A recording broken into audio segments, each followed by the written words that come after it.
Welcome back. അപ്പോൾ ഇന്ന് ഞാൻ വന്നിട്ടുള്ളത് ഒരു അടിപൊളി ബ്രെഡ് പുഡിങ്ങിൻ്റെ റെസിപ്പി ആയിട്ടാണ്. അപ്പോൾ ഇത് കുട്ടികൾക്ക് വരെ ഈസി ആയിട്ട് റെഡിയാക്കി എടുക്കാൻ പറ്റുന്ന, തീ പോലും കത്തിക്കേണ്ട അത്രയ്ക്കും ഈസി ആയിട്ട് നമുക്ക് റെഡിയാക്കി എടുക്കാൻ പറ്റുന്ന ഒരു പുഡിങ്ങാണിത്. അപ്പോൾ എങ്ങനെയാണിത് റെഡിയാക്കി എടുക്കാൻ നോക്കാം. വീഡിയോയിലേക്ക് പോകുന്നതിന് മുമ്പ് നിങ്ങളെൻ്റെ ചാനൽ ആദ്യമായിട്ടാണ് കാണുന്നതെങ്കിൽ ഒന്ന് സബ്സ്ക്രൈബ് ചെയ്ത് സപ്പോർട്ട് ചെയ്യുക. അതുപോലെ തന്നെ തൊട്ടടുത്തുള്ള ബെല്ലൈക്കൺ കൂടെ ഒന്ന് എനേബിൾ ചെയ്ത് കൊടുത്താൽ ഞാനിടുന്ന വീഡിയോസൊക്കെ നിങ്ങൾക്ക് പെട്ടെന്ന് തന്നെ കിട്ടുന്നതായിരിക്കും. നിങ്ങളുടെ ഫ്രണ്ട്സിനും ഫാമിലിക്കൊക്കെ ഒന്ന് ഷെയർ ചെയ്ത് കൊടുക്കുക. വീഡിയോ ഇഷ്ടമാണെങ്കിൽ ഒന്ന് ലൈക്കും കൂടെ ചെയ്തേക്കുക. അപ്പോൾ എങ്ങനെയാണ് ഈ ഒരു സോഫ്റ്റ് ആയിട്ടുള്ള അടിപൊളി പുഡിങ് റെഡിയാക്കി എടുക്കുക എന്നുള്ളത് നമുക്ക് നോക്കാം. അപ്പോൾ ഇതിന് വളരെ കുറഞ്ഞ സാധനങ്ങൾ മാത്രം മതി. ബ്രെഡ്, അതുപോലെ തന്നെ ബിസ്ക്കറ്റ്, ഇത് രണ്ടുമാണ് ഞാനിതിലേക്ക് യൂസ് ചെയ്യുന്നത്. പിന്നെ നമുക്ക് കുറച്ച് വിപ്പിംഗ് ക്രീമും കൂടെ ആവശ്യമുണ്ട്. അപ്പോൾ എങ്ങനെയാണിത് റെഡിയാക്കി എടുക്കുക എന്നുള്ളത് നോക്കാം. നമ്മളിത് സെറ്റാക്കി എടുക്കാൻ വേണ്ടിയിട്ട് ഇതിലേക്ക് ജെലാറ്റിനോ അല്ലെങ്കിൽ ചൈന ഗ്രാസോ ഒന്നും തന്നെ ചേർക്കുന്നില്ല. ഇതൊന്നും ചേർക്കാതെ തന്നെയാണ് നമ്മൾ റെഡിയാക്കി എടുക്കുന്നത്. അപ്പോൾ എങ്ങനെയാണ് റെഡിയാക്കുക എന്നുള്ളത് പെട്ടെന്ന് തന്നെ നോക്കാം. അതിനായിട്ട് ഞാനിവിടെ ഒരു 9 സ്ലൈസ് ബ്രെഡ് എടുത്തിട്ടുണ്ട് കേട്ടോ. നിങ്ങൾ മിൽക്ക് ബ്രെഡ് തന്നെ എടുക്കാൻ വേണ്ടിയിട്ട് ശ്രദ്ധിക്കുക. അതാകുമ്പോൾ കൂടുതൽ ടേസ്റ്റ് ആയിരിക്കും. ഇത് അത്യാവശ്യം വലിയ സ്ലൈസ് ആയതുകൊണ്ട് തന്നെ ഒരു 9 എണ്ണം മാത്രമേ ഞാൻ എടുത്തിട്ടുള്ളൂ. നിങ്ങളുടെ ഓരോരുത്തരും ഏത് ട്രെയിലാണോ റെഡിയാക്കി എടുക്കുന്നത്, പുഡിങ് റെഡിയാക്കി എടുക്കുന്നത്, അതിനനുസരിച്ച് അതിൽ സാധനങ്ങൾ കൂട്ടുകയോ കുറയ്ക്കുകയോ ചെയ്യണം. ഞാൻ ഈ ഒരു ട്രെയിലാണ് റെഡിയാക്കി എടുക്കുന്നത്. അപ്പോൾ ഇതിലേക്ക് ഏകദേശം ഒരു 9 ബ്രെഡാണ് ആവശ്യമായിട്ടുള്ളത്. അപ്പോൾ ഞാനിതാ അത്രയും ബ്രെഡ് ഞാനിവിടെ എടുത്തിട്ടുണ്ട്. ഇനി നമുക്കിതിൻ്റെ സൈഡ്സൊക്കെ ഒന്ന് കട്ട് ചെയ്ത് കളയണം. ആ ഒരു ബ്രൗൺ കളറൊക്കെ നമുക്കൊന്ന് കട്ട് ചെയ്ത് മാറ്റിയിട്ട് വേണം നമുക്ക് റെഡിയാക്കി എടുക്കാൻ വേണ്ടിയിട്ട്. അപ്പോൾ ഞാനിത് ഇതിൻ്റെ സൈഡൊക്കെ ഒന്ന് കട്ട് ചെയ്തിട്ടൊന്ന് മാറ്റുന്നുണ്ട്. അപ്പോൾ ഞാനിതാ ഇതിൻ്റെ സൈഡൊക്കെ ഒന്ന് കട്ട് ചെയ്ത് മാറ്റിയിട്ടുണ്ട്. ഇനി നമുക്കിതൊരു സൈഡിലേക്ക് മാറ്റി വെച്ചിട്ട് നമുക്ക് ഈ ഒരു ബ്രെഡ് ഒന്ന് ഡിപ്പ് ചെയ്തെടുക്കാനുള്ള പാലിൻ്റെ മിക്സ് ഒന്ന് റെഡിയാക്കി എടുക്കാം. അതിനായിട്ട് ഞാനിതാ ഇവിടെ ഒരു കപ്പോളം പാലെടുത്തിട്ടുണ്ട്. അതിലേക്ക് നമുക്ക് പഞ്ചസാരയോ അല്ലെങ്കിൽ കണ്ടൻസ്ഡ് മിൽക്കോ ഒന്ന് ചേർത്ത് കൊടുക്കണം. അപ്പോൾ ഞാനിവിടെ കയ്യിൽ കണ്ടൻസ്ഡ് മിൽക്ക് ഇല്ലാത്തതുകൊണ്ട് തന്നെ ഞാൻ പഞ്ചസാരയാണ് ചേർത്ത് കൊടുക്കുന്നത്. അപ്പം മിൽക്ക് മെയ്ഡ് ചേർത്ത് കൊടുക്കുമ്പോൾ കുറച്ചും കൂടെ ഒരു ടേസ്റ്റ് ഉണ്ടാവും. അത്യാവശ്യം ഒരു 3-4 ടേബിൾ സ്പൂണോളം പഞ്ചസാര ചേർത്ത് കൊടുത്തിട്ട് നന്നായിട്ടൊന്ന് മിക്സ് ചെയ്തെടുക്കുക. അതിൽ ആ ഒരു എന്താ പറയുക, മധുരം നന്നായിട്ട് തന്നെ പാലിലുണ്ടാവണം. എന്നാലാണ് നമ്മുടെ ബ്രെഡിൽ നന്നായിട്ട് അതൊന്ന് കുതിർത്തിയെടുക്കുന്ന സമയത്ത് നല്ലൊരു ടേസ്റ്റ് വരും. പിന്നെ ഇതിൻ്റെ മുകളിലേക്ക് നമ്മൾ ക്രീമാണല്ലോ ചെയ്തെടുക്കുന്നത്. അപ്പോൾ അതുകൊണ്ട് തന്നെ ബ്രെഡ് നന്നായിട്ട് അതിൽ ഡിപ്പ് ചെയ്ത് നന്നായിട്ട് സോക്ക് ചെയ്ത് വേണം നമ്മൾ ട്രേയിലേക്ക് മാറ്റാൻ വേണ്ടിയിട്ട്. അപ്പോൾ ദാ ഇതിൽ നന്നായിട്ടൊന്ന് അലിയിപ്പിച്ച് എടുത്തിട്ടുണ്ട്. ഇനി നമുക്ക് നമ്മുടെ ട്രേ വെച്ചിട്ട് നമുക്ക് ഓരോ ബ്രെഡിൻ്റെ സ്ലൈസ് നമുക്ക് ആ ഒരു പാലിൻ്റെ ഇതിൽ ഡിപ്പ് ചെയ്തിട്ട് നമുക്കിതിലേക്ക് വെച്ച് കൊടുക്കാം. പിന്നെ ഇതിൽ ഡിപ്പ് ചെയ്തെടുക്കുന്ന സമയത്ത് ഇങ്ങനെ പൊട്ടി പോവുക ചെയ്തിട്ടുണ്ടെങ്കിൽ അതൊന്നും പ്രശ്നമില്ല. നമുക്കിതിലേക്ക് ഇങ്ങനെ സെറ്റ് ചെയ്ത് വെച്ച് കൊടുക്കാനുള്ളതായതുകൊണ്ട് കുഴപ്പമൊന്നുമില്ല.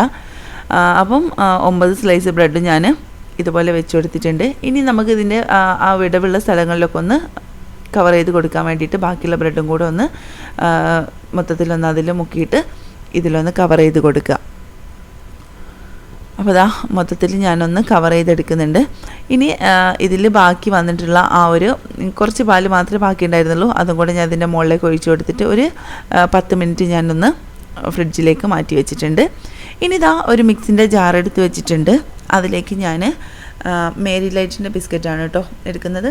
അപ്പോൾ മേരി ലൈറ്റിൻ്റെ ബിസ്ക്കറ്റ് ഇത് മൊത്തമായിട്ട് ഈ പാക്ക് മൊത്തമായിട്ടൊന്നും ഞാൻ യൂസ് ചെയ്യുന്നില്ല. അതിന്ന് കുറച്ച് ഒരു 5-8 ബിസ്ക്കറ്റോളം ബാക്കിയുണ്ടായിരുന്നു. അപ്പോൾ അത്രയും ബിസ്ക്കറ്റ് ഞാൻ ഇതിലേക്ക് ചേർത്ത് കൊടുക്കുന്നുണ്ട്.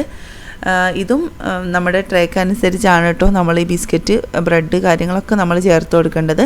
അപ്പോൾ എത്രത്തോളം ക്രീം വേണോ ആ ക്രീമിലേക്ക് ചേർക്കാനുള്ളതാണ് നമുക്ക് ഈ ബിസ്ക്കറ്റ്. അപ്പം അത്രത്തോളം ബിസ്ക്കറ്റ് നമ്മൾ ചേർത്ത് കൊടുക്കുക. അപ്പം അളവ് കൃത്യമായിട്ട് പറയാത്തതിൻ്റെ കാരണം അതാണ്. ഏതായാലും ഈ പാക്ക് മൊത്തമായിട്ടൊന്നും ഞാൻ യൂസ് ചെയ്തിട്ടില്ല. ഒരു 5-8 ബിസ്ക്കറ്റോളം ബാക്കിയുണ്ടായിരുന്നു. അപ്പോൾ ഇത് നമുക്കിനി ഒന്ന് നന്നായിട്ട് ഫൈനായിട്ടൊന്ന് പൊടിച്ചുകൊണ്ട് വരാം. അപ്പോൾ ഇതാ മൊത്തത്തിലൊന്ന് പൊടിച്ചിട്ടുണ്ട്. ഇനി നമുക്കിതൊരു പ്ലേറ്റിലേക്ക് മാറ്റി കൊടുക്കാം. അപ്പോൾ ഇതിൽ കുറച്ചൊരു തരിതരിപ്പ് ചെറിയ ബിസ്ക്കറ്റിൻ്റെ കഷ്ണങ്ങളൊക്കെ ഉണ്ടെങ്കിൽ അതൊന്നും കുഴപ്പമൊന്നുമില്ല കേട്ടോ. നമുക്ക് ക്രീമിലിട്ടിട്ടൊന്ന് റെഡിയാക്കി എടുക്കാനുള്ളതാണ്. അപ്പം ഈ ഒരു പൊടിച്ച ബിസ്ക്കറ്റ് പൊടിച്ചത് ഞാൻ ഈ ഒരു പ്ലേറ്റിലേക്കൊന്ന് മാറ്റി കൊടുക്കുന്നുണ്ട്. ഇത് നമുക്ക് മാറ്റി വെക്കാം. ഇനി നമുക്ക് ഇതിൻ്റെ ക്രീം ഒന്ന് റെഡിയാക്കി എടുക്കണം. അപ്പോൾ അതിനായിട്ട് ഞാനിതാ ഇവിടെ ക്യാമറയുടെ പ്രീമിയം വിപ്പിംഗ് ക്രീമാണ് യൂസ് ചെയ്തിട്ടുള്ളത്. അപ്പം നിങ്ങൾക്ക് ഇഷ്ടപ്പെട്ട ഏതെങ്കിലും ഒരു വിപ്പിംഗ് ക്രീം എടുക്കുക. ഇതിലേക്ക് നമുക്ക് എക്സ്ട്രാ പഞ്ചസാര ചേർത്ത് കൊടുക്കേണ്ട ആവശ്യമില്ല, ഓൾറെഡി മധുരമുള്ളതാണ്.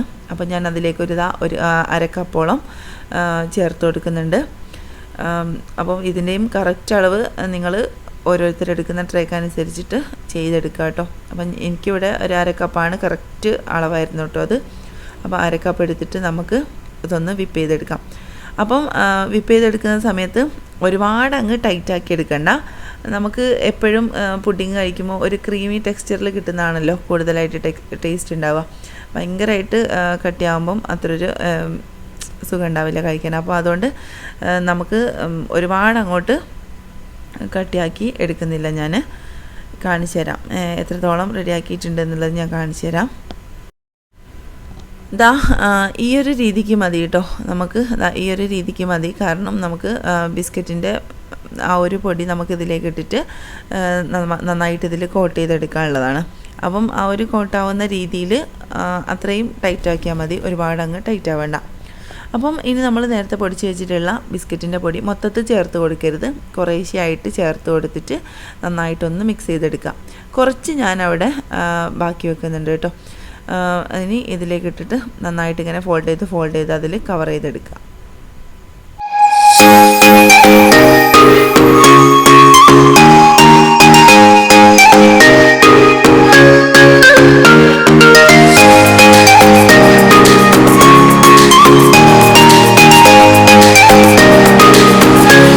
അപ്പോൾ ഈ ഒരു രീതിക്ക് നമ്മളൊന്ന് മിക്സ് ചെയ്തെടുത്തിട്ടുണ്ട്. ബാക്കിയുള്ള ബിസ്ക്കറ്റിൻ്റെ പൊടി നമ്മളവിടെ മാറ്റി വെച്ചിട്ടുണ്ട്. നമ്മൾ നേരത്തെ ഫ്രിഡ്ജിലേക്ക് മാറ്റി വെച്ചിട്ടുള്ള ആ ഒരു ബ്രെഡിൻ്റെ സെറ്റ് നമ്മൾ പുറത്തേക്ക് എടുത്ത് വെച്ചിട്ട് നമ്മളിപ്പോൾ റെഡിയാക്കി വെച്ചിട്ടുള്ള ക്രീമും ബിസ്ക്കറ്റിൻ്റെ ആ ഒരു പൊടിയും കൂടെ ഉള്ളതുണ്ടല്ലോ, ആ ഒരു ക്രീം നമുക്ക് ഇതിൻ്റെ മുകളിലേക്ക് ഒന്നിങ്ങനെ അപ്ലൈ ചെയ്തെടുക്കാം കേട്ടോ. നമ്മുടെ ട്രേ ഒരുപാട് വലുതാണ്, സൈഡിനൊക്കെ നല്ല പൊക്കമുണ്ട് എന്നാണെങ്കിൽ നമുക്ക് എന്ത് ചെയ്യാം, ഇതൊരു 2 ലെയറായിട്ട് ചെയ്യാം. ഞാനിപ്പോൾ ഒരു ലെയറായിട്ടേ ചെയ്തിട്ടുള്ളൂ. 2 ലെയറായിട്ടെന്ന് വെച്ചാൽ നമ്മൾ ബ്രെഡ് വെക്കുക, ക്രീം വെക്കുക, വീണ്ടും ബ്രെഡ് വെക്കുക, അതിൻ്റെ മുകളിൽ ക്രീം വെക്കുക, ആ ഒരു രീതിക്ക് ചെയ്തെടുക്കാം. അപ്പോൾ ഞാനിപ്പോൾ ഒറ്റ ലെയറായിട്ട് മാത്രമേ ചെയ്തിട്ടുള്ളൂ. അപ്പോൾ ഇതുപോലെ ക്രീം അതിൻ്റെ മുകളിലൊന്ന് നന്നായിട്ടൊന്ന് ലെവലാക്കി കൊടുക്കുക. അതിനുശേഷം ഞാനിവിടെ ബാക്കി വന്നിട്ടുള്ള ആ ഒരു ബിസ്ക്കറ്റിൻ്റെ പൗഡർ ഉണ്ടല്ലോ, അത് ഇതിൻ്റെ സൈഡിൽ കൂടെ 4 ഭാഗത്തും ഒന്ന് ഇട്ട് കൊടുക്കുന്നുണ്ട്. നിങ്ങൾക്ക് നട്ട്സോ കാര്യങ്ങളോ എന്ത് വെച്ചിട്ട് വേണമെങ്കിലും ഇതൊന്ന് ഡെക്കറേറ്റ് ചെയ്തെടുക്കാം, അത് നിങ്ങളുടെ ഇഷ്ടമാണ്.